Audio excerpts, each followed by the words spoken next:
They may not admit it, but as the end of summer approaches, children and young people are impatient to get back to school. Even if they weren't, parents and teachers would want to believe they were. In the St. Paul Public Schools, about 40,000 children and young people will return to their studies or begin them on September 7th, a little more than a week from now. They will bring with them 40,000 variations of a single need. Each one of them is in the position of being born in the second act of a play. They need help to catch up on what happened in the first act so that they can write the last.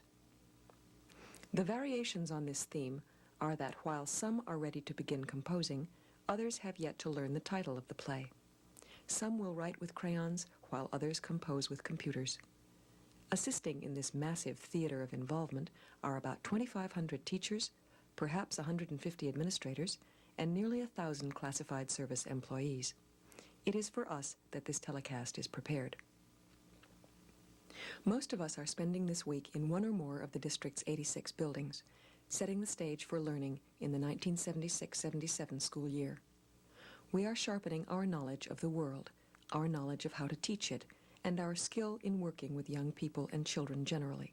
We are assembling the tools of learning, the pencils, films, textbooks, laboratories, garages, theaters, desks, even the forests and gardens that make up the visible parts of the process of learning. Preparation for board meetings is a constant process in the school district. Any staff member may be involved, and sometime or another almost all of them are. A staff committee may initiate action in October that comes to the board's attention in May, or sometimes much sooner.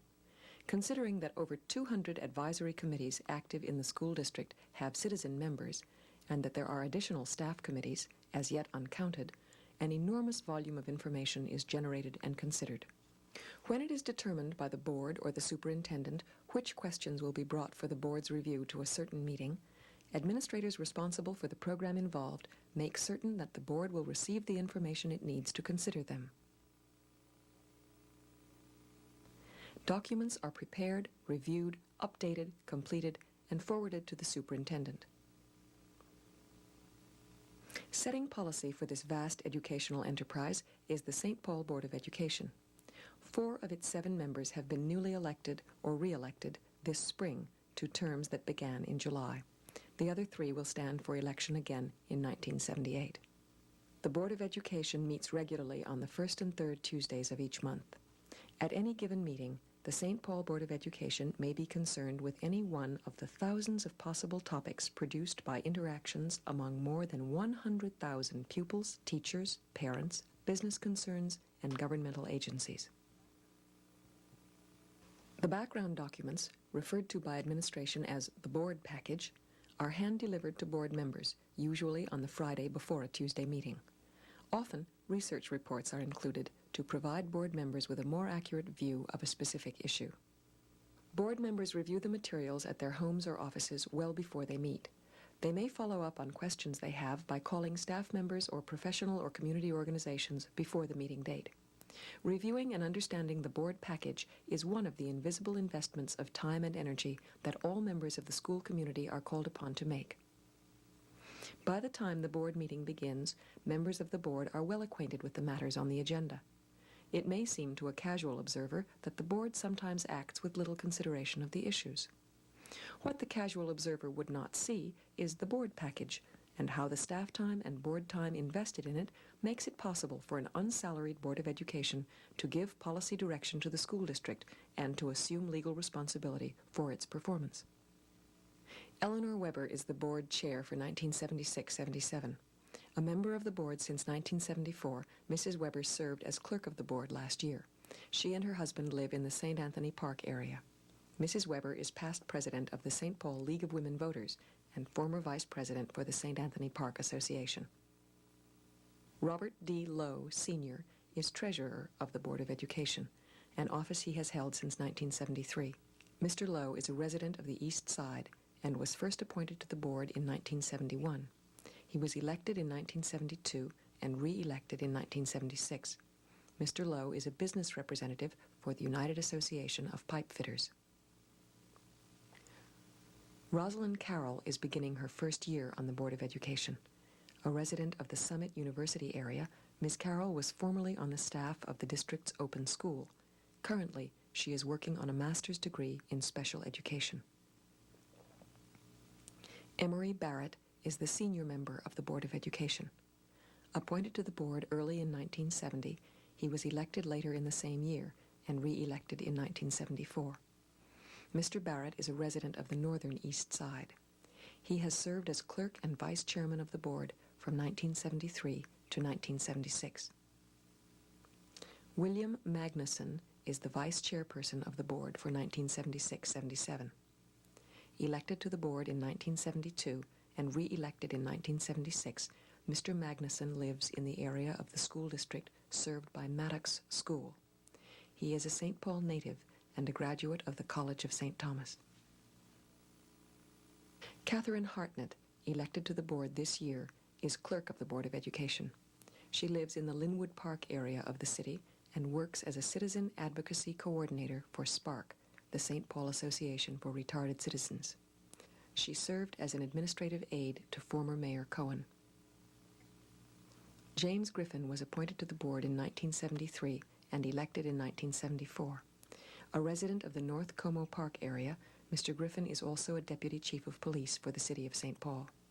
Mr. Griffin is on the board of directors for Big Brothers, the Red Cross, HIRE, helping industry recruit ex-offenders, and the Hallie Q. Brown Community Center.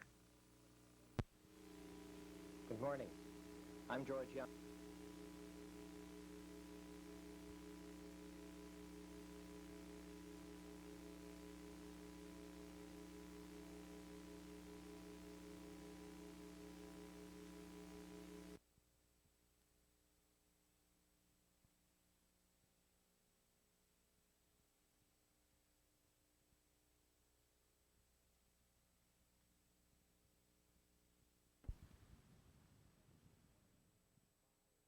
Well, I suspect that each one of us could supply a list of weaknesses in short order.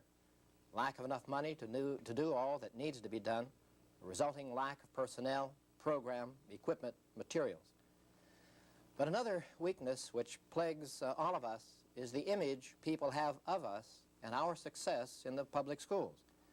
There is a cynicism about our commitment to quality education, about our willingness to work, about the success of our efforts with our students, about our wisdom, about our morals, about practically everything we do and everything we don't do. I heard the bitter end of cynicism regarding public education this past spring in Washington, D.C., where a speaker characterized public education as a process which casts false pearls before real swine.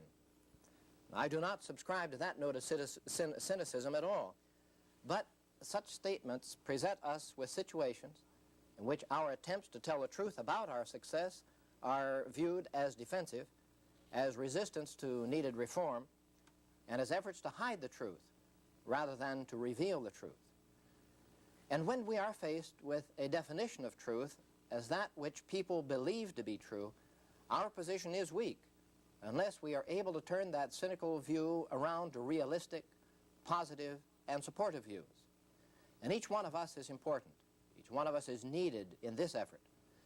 If we are divided among ourselves, if we do not find it possible to support one another, then who will support us? But the optimism expressed in that theme is also very well founded.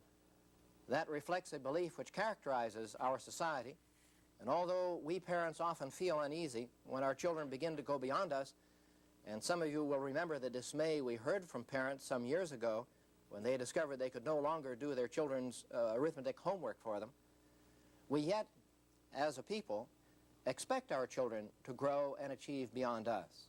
We are always optimistic about our children in the future. They will somehow be able to do what we tried to do, but could not. As teachers, our optimism is rooted in our students. We expect at the beginning of another school year that our students will do well, and we must communicate that expectation to the students and to their parents. We do not control the entire situation by any means, and we cannot therefore guarantee success for everyone or even for anyone. But we can give strong assurance of success if all who do control elements of the situation exert that control. Now, we control what we do with students in the schools and in our classrooms. Our attitudes, our behaviors, our methods, our understanding, our knowledge, our humaneness, these are all controlled by ourselves. Now, if parents exert their control relating to their children's behavior and their attitudes, their physical well-being, their physical and mental nourishment, and if students exert their control over the things which they are able to control, were paired effective last September 3rd. Now, this was done following faculty recommendation, even though the large addition at Maxfield was not yet ready, and even though the new school at Gaultier was just barely ready for occupancy. Hill, Longfellow, Gordon, and Denoyer Park elementary schools were consolidated and paired effective September 3rd of last year, even though the new school at Hill was not yet ready and the new school at Longfellow was not yet ready. Educational options were established in the Saturn cluster, which permitted parents to choose from 4 distinct school organizations, ranging from the very traditional to the very open and flexible. And an excellent new program for highly motivated and competent children was initiated at Franklin Elementary School in that cluster. In the Neptune cluster, the Board of Education has accepted the recommendation of the people and the staff of that cluster to combine the school population of 3 schools, Farnsworth, Wheelock, and Mississippi. The State Board of Education has also approved that plan. In the Jupiter cluster, the people and staff have recommended that 3 elementary school populations be combined, Roosevelt, Riverview, and Chelsea Heights. The Board of Education approved those plans, even though it appears that even the population of those 3 schools will not provide minority percentages which